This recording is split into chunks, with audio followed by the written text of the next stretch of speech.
Alright folks, we looking at the timing marks on this 4.2 liter inline 6 on this 04 Trailblazer. And so you got it marked right there, and the black link is right here on this side. Black link is on this side, and it's like a little scratch mark in there.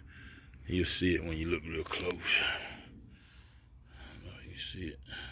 But anyhow, got the cam tool in the back.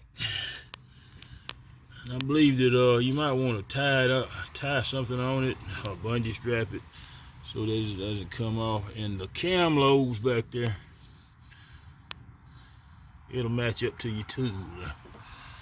All right, I'm gonna take a break and get me some of this little warm granola here. Some good stuff. All right, thanks for watching. It's the Hammerman Duke, and I'm back quiet.